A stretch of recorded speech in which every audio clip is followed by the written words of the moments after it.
Ние продолжуваме со нашиот гостин овде во студиото. Велам добар ден и добре дојде за Горан Герасимовски, градоначалникот на општина Центар. Добре дојдовте во студиото. Добар ден, благодарам на поканата. Поздрав до вашите драгоцени гледачи.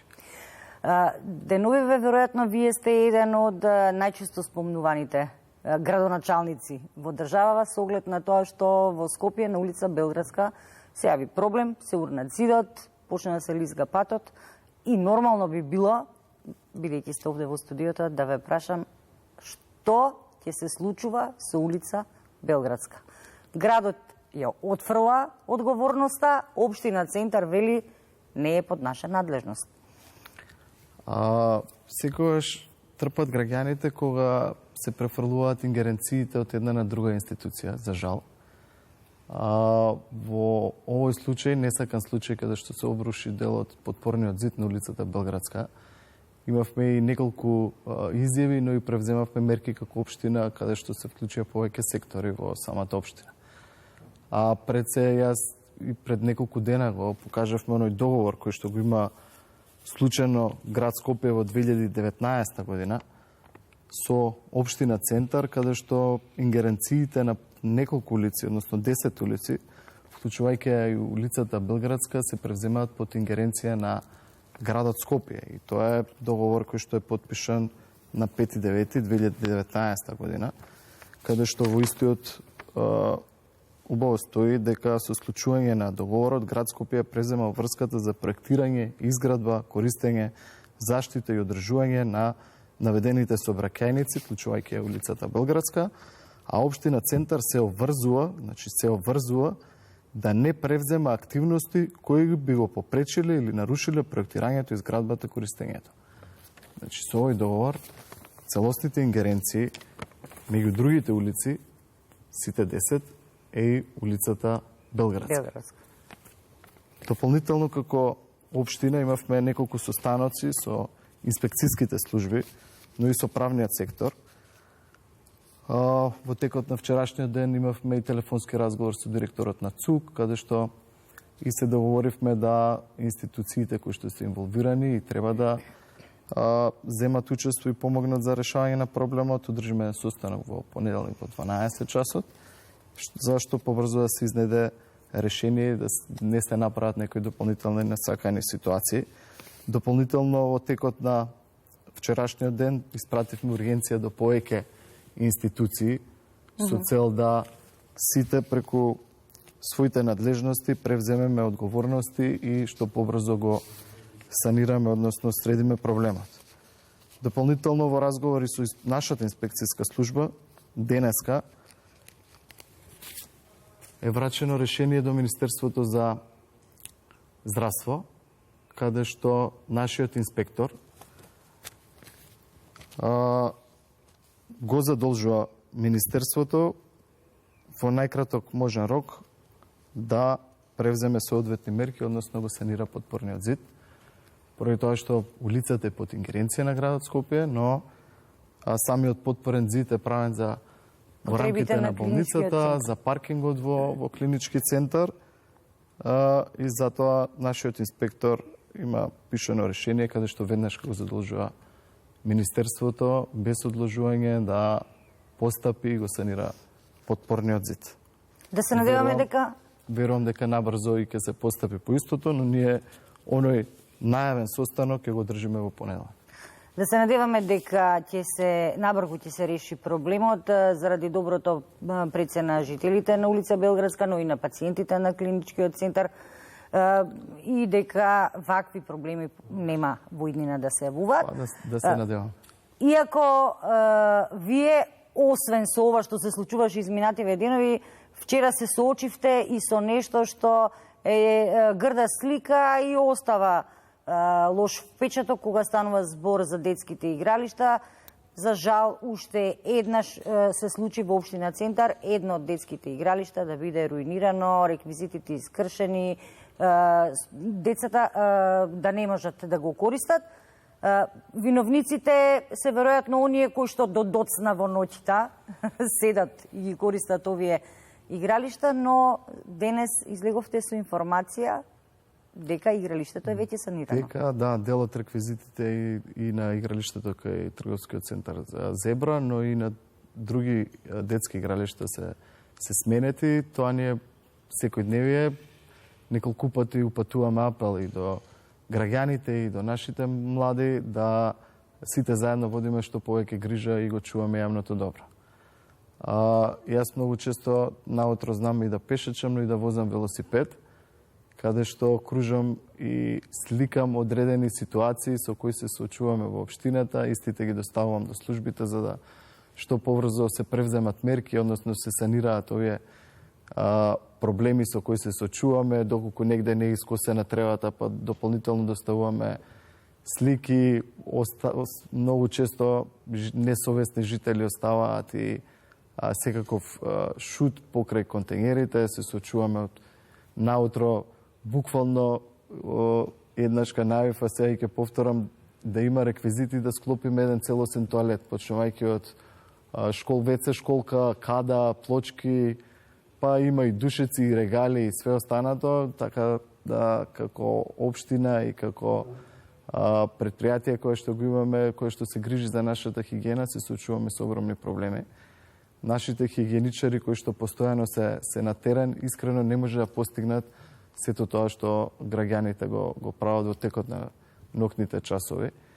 Верувам дека е така и тука имате и особено со оглед на тоа што ноќниот живот, поголемиот дел од ноќниот живот во Скопје е во Дебармало и сега во градскиот парк, веројатно и тоа ви создава дополнителни проблеми. Да, и неколку пати упатуваме и повици до градот Скопје за редовно чистење на контейнерите. Пак ќе речам, оние измешани ингеренции создаваат проблеми во функционирањето на институциите.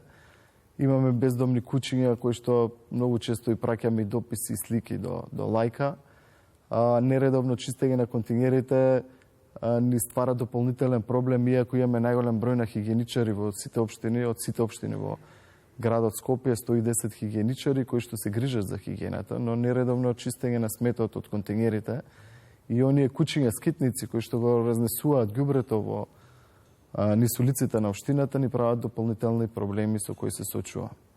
Даваме се од себе да хигиената биде на што повисоко ниво.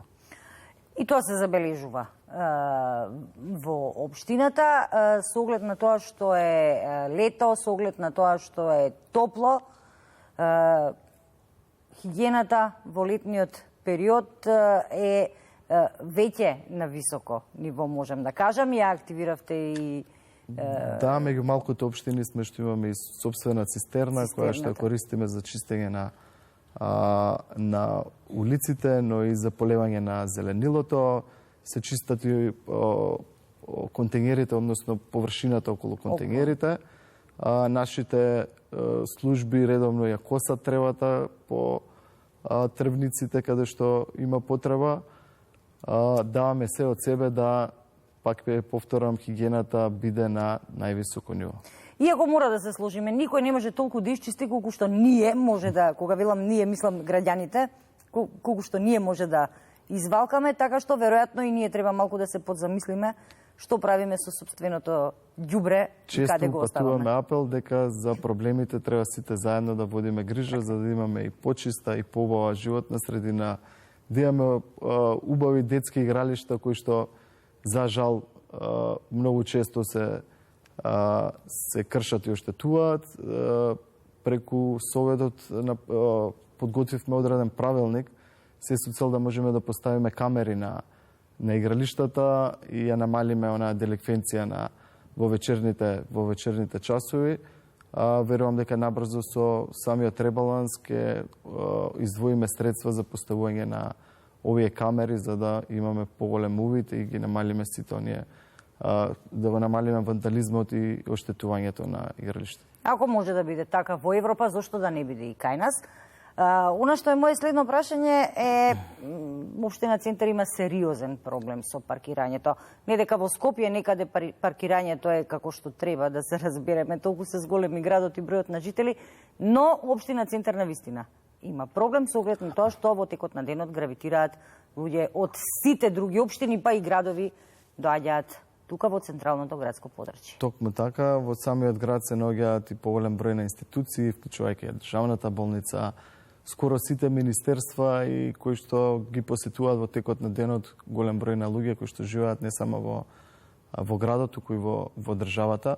И кога има зголемена фреквенција во една општина, нормално да настануваат проблеми во делот на хигиената, во делот на паркирањето. Што направивме во текот на минатата година? Паркирањето е проблем децениски кој има самата општина. Издавањето на дозволи без доволен број на паркинг места создава дополнителни проблеми и оптеретување на паркинг местата на улиците кои што се со одреден број. И тој кога ќе се надмене, настануваат дополнителни проблеми. Изменивме одредени правилници во делот на издавање на дозволи за градба, каде што задолжително мора да има доволен број на паркинг места, отстранети се оние клацкалки кои што во минатото и нецелосно се реализирале, и бројот на паркинг места по број на станови бил и помал, тоа го скративме.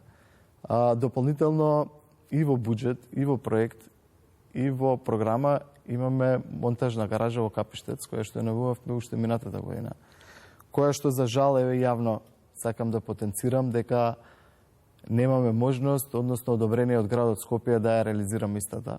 Станува збор за монтажна гаража на улицата Народен фронт, која по трето доставување на документи и именување на проекти сме одбиени и не можеме да ја реализираме поради тоа што градот во иднина планира да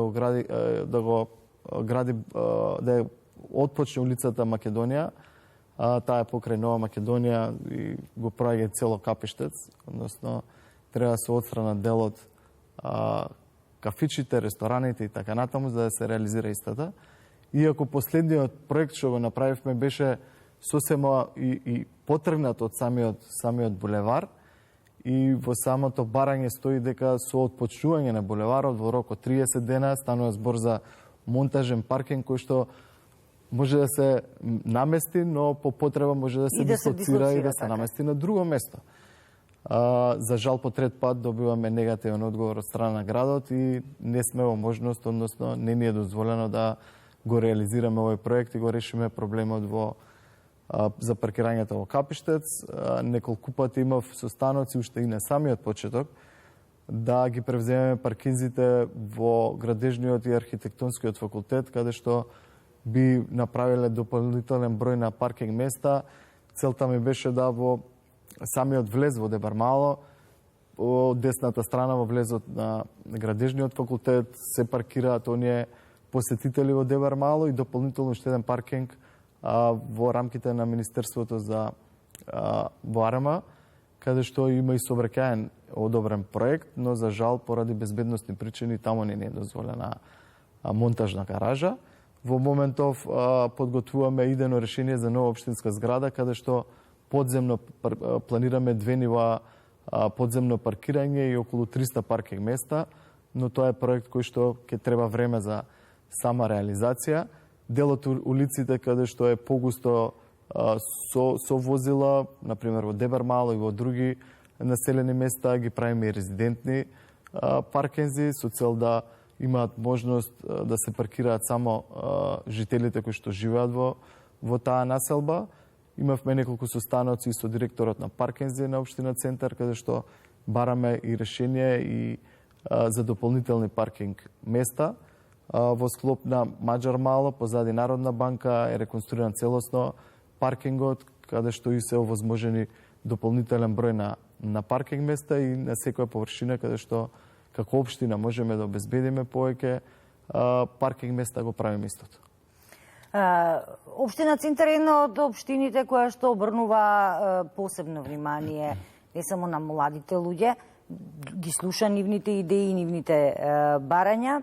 Овој пат имавте една таква акција и ги слушнавте идеите на младите за позелена општина, но општината води грижа и за повозрастните граѓани.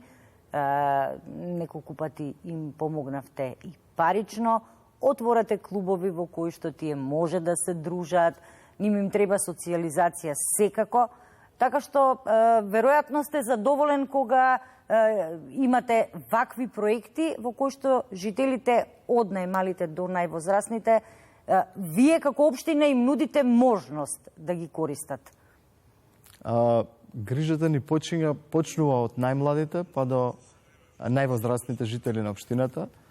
Имаме одлични проекти, субвенционирање, еднократна помош за секој новороденче. Нашата грижа за детските градинки е на највисоко ниво. Слободно можам да се пофалам во делот на градинките, дека имаме најдобри и најмодернизирани градинки на ниво на цела држава. Реконструирани се скоро сите и се одржуваат на многу високо ниво. Искрено сум презадоволен и од наставниот кадар кој што го имаме и цел персонал во самите градинки кои што им пружаат одлични услови на нашите дечиња за потребите на нашите дечиња во прво и второ деление кои што во летните периоди не може да ги згрижат, односно родителите се на работа, нема баби и дедовци кои што може да им обрнат внимание и да ги чуваат. Овозможивме да во наши 5 објекти ги изгрижиме сите оние дечиња, односно им помогнеме на родителите кои што дечиња нема кој да ги чува во овој летен период, да може да ги посетуваат нашите градинки. Дополнително правиме нова градинка која очекувам во септември, октомври да и ќе ве поканиме и со сигурност е една од најмодерните и најурбанизирани градинки на ниво на државата. Во делот на повозрастните имаме многу проекти и нашата грижа е на највисоко ниво. Покрај онаа еднопарична помош која минатата година беше втора година поред, каде што им ја возможуваме на нашите повозрастни, нашите пензионери, односно повозрастни жители со пониски пензии. Дополнително имаме и центар се грижи за возрастните, каде се посетуваат повозрастните, односно 90 семејства, на кои што им е потребна наша помош, односно на социјален работник, физиотерапевт, за да во текот на неколку дена во неделата има возможи помош при купување на одредени производи, лекови, плаќање на сметки, но и помагање во нивните домови и ред други проекти кои што се загрижа за нашите повозрастни жители. Во делот на зеленилото водиме огромна грижа. Покрај цистерната која што идеме, редовно ги обновуваме и оние системи за наводнување на зеленилото. За жал, и во тој дел се соочуваме со несовесни граѓани кои што го оштетуваат истото. Имавме пред неколку недели оштетување на зеленило кое што го имаме поставено во рамки во близина на зелениот пазар, каде што дел од дрвцата за жал беа уништени. Во делот на поставување на цвеќиња и зелени површини многу често и се краде од истото, за жал. Тоа е познато и одамна е тој проблем.